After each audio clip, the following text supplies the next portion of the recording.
प्रसार भारती अभिलेखागार की प्रस्तुति सदाबहार सुनहरे दौर का अनमोल खजाना।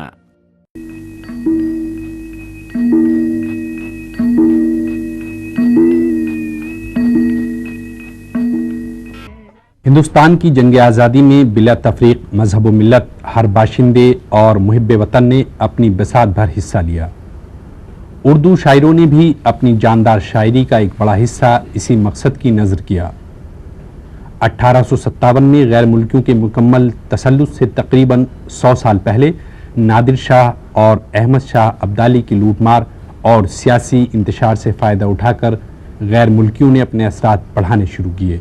इसी अफरा तफरी के दौर का कुछ अक्स मीर, हातिम, सौदा और मसहफ़ी जैसे मुमताज़ शायरों के यहाँ मिलता है। नादिर गर्दी से फ़ायदा उठाकर ईस्ट इंडिया कंपनी हिंदुस्तानी सियासत पर गालिब आ गई। 1757 में प्लासी की जंग में कुछ लोगों की गद्दारी की वजह से नवाब सिराजुद्दौला को गिरफ्तार करके क्लाइव के इशारे पर कत्ल कर दिया।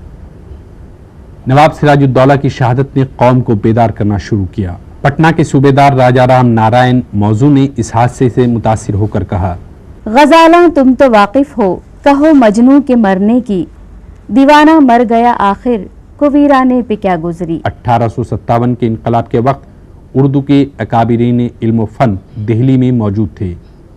मिर्ज़ा असदुल्ला खान गालिब और मौलाना शाह ज़फ़र की शख्सियत उस वक्त आज़ादी का एक इस्तारा और कौमी यकजहती की अलामत बन चुकी थी।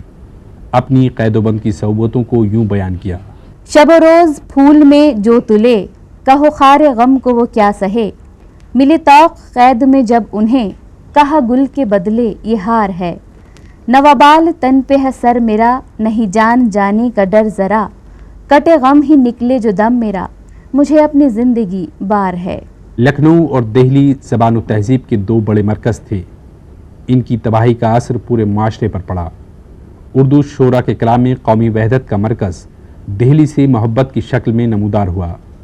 उन्होंने एक एक खंडर पर खून के आंसू बहाए। गालिब ने इसकी तस्वीर कशी यूं की, घर से बाजार में निकलते हुए ज़हरा होता है आब इंसान का, चौक जिसको कहें वो मक्तल है, घर बना है नमूना जिंदा का। जंग आज़ादी में हिस्सा लेने के जुर्म में मुनीर शिकोहाबादी को काले पानी की सज़ा हुई।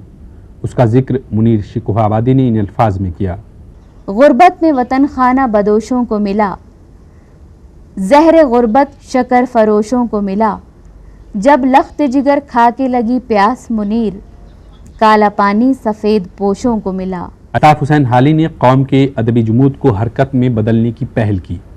उनकी कोशिशों से ऐसा अदबी माहौल बनने लगा कि वतन को कौमी ज़िंदगी का मरकज़ करार देकर उर्दू शोरा ने हुब्बुल वतनी को शायरी का एक अहम मौजू बनाया। अल्लामा इकबाल ने कहा, चिश्ती ने जिस ज़मीं में पैगाम हक़ सुनाया, नानक ने जिस चमन में वहदत का गीत गाया, मेरा वतन वही है, मेरा वतन वही है।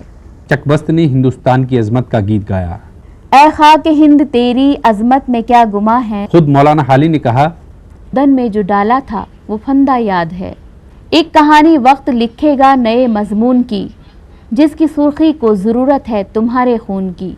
जलियांवाला बाग में बेगुनाहों को मौत की घाट उतार दिया गया तो उर्दू शोरा ने अवाम के जोश व खरोश की तर्जुमानी इस तरह की, बाबा कौम महात्मा गांधी के मुख्तलिफ ख्यालात को शायरों ने अपनी शायरी के जरिए लोगों तक पहुँचाया। सबके लिए है यकसां कुदरत का माँ की। अवामी जज्बात, मुल्की मसाइल, मेहनत कशों की आवाज़ और इनकलाब ऐसे मौज़ूआत हैं जिन पर उर्दू शायरों ने बड़े जज्बाती अंदाज में लिखा और अवाम की तर्जुमानी की।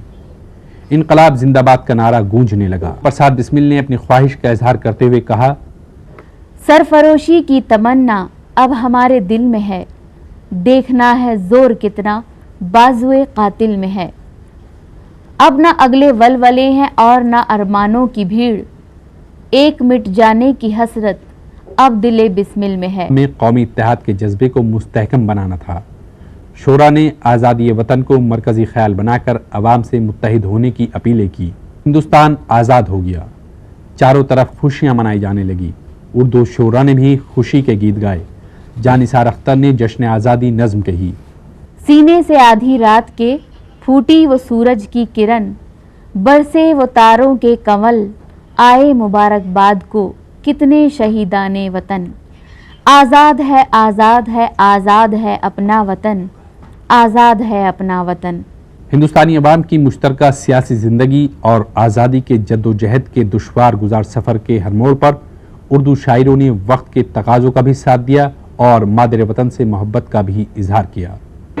اے شہید ملک اے شہید ملک و ملت، میں تیرے اوپر نثار، اب تیری ہمت کا چرچا غیر کی محفل میں ہے، سرفروشی کی تمنا اب ہمارے دل میں ہے، دیکھنا ہے زور کتنا بازوئے قاتل میں ہے۔